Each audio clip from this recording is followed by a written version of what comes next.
Welcome to your Wednesday, May 6th edition of Mark Madness. Today I'm going to ask you to read Mark 9:30 to 37. But before you do that, I just want to point out a couple of things that you're going to see in this particular passage. I'm going to break it up into two sections and briefly explain them, and then I want you to read the passage for yourself and just reflect a little bit more on it.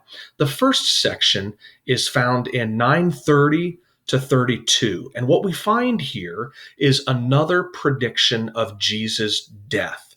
It's Jesus again defining and describing the type of Messiah he is. Notice verse 31. The Son of Man is going to be delivered into the hands of men. They will kill him, and after 3 days he will rise. Again, he is describing the type of Messiah, the type of king that he is. And it's not a king that most would expect.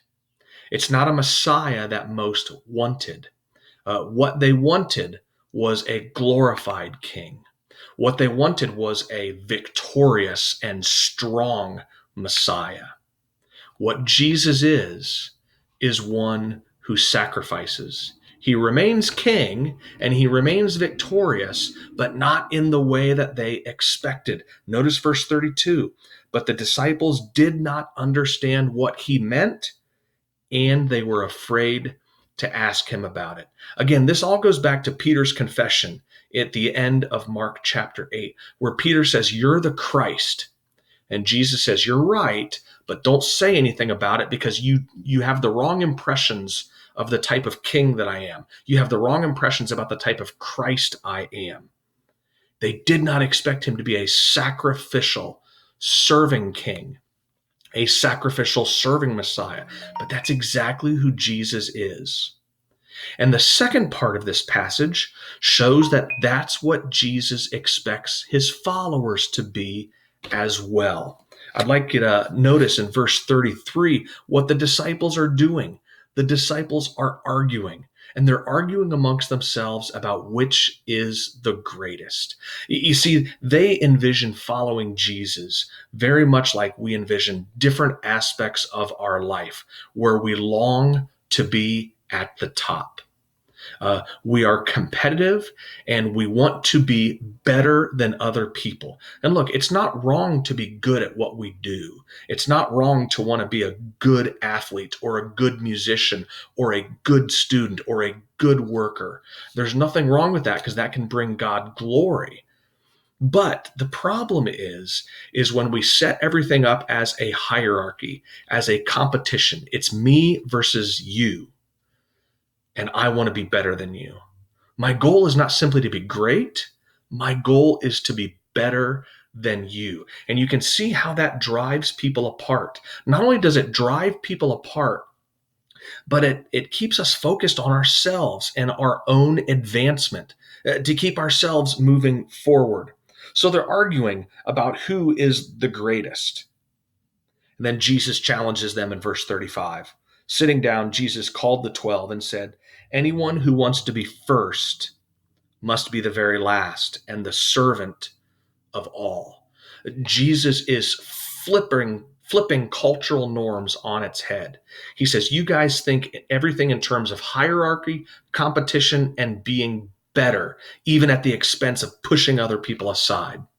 Jesus says that's not what the kingdom of God is about. The kingdom of God reflects its king.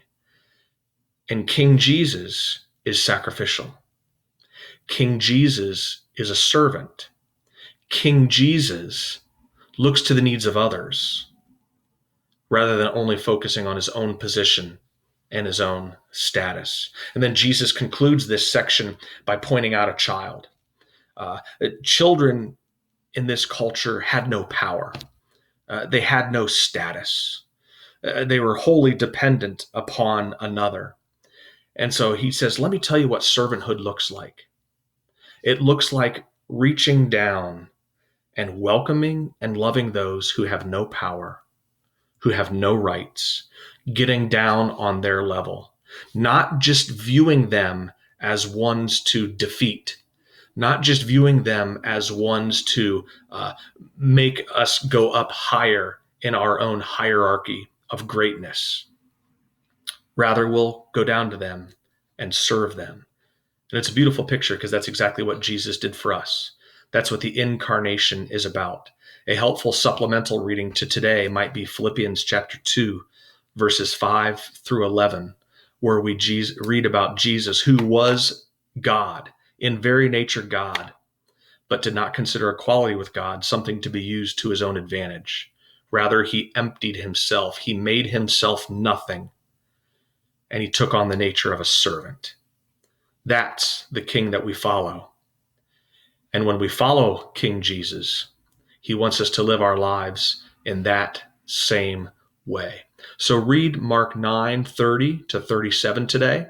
Think deeply about what it says about Jesus, and think deeply about what it says to be a follower of Jesus.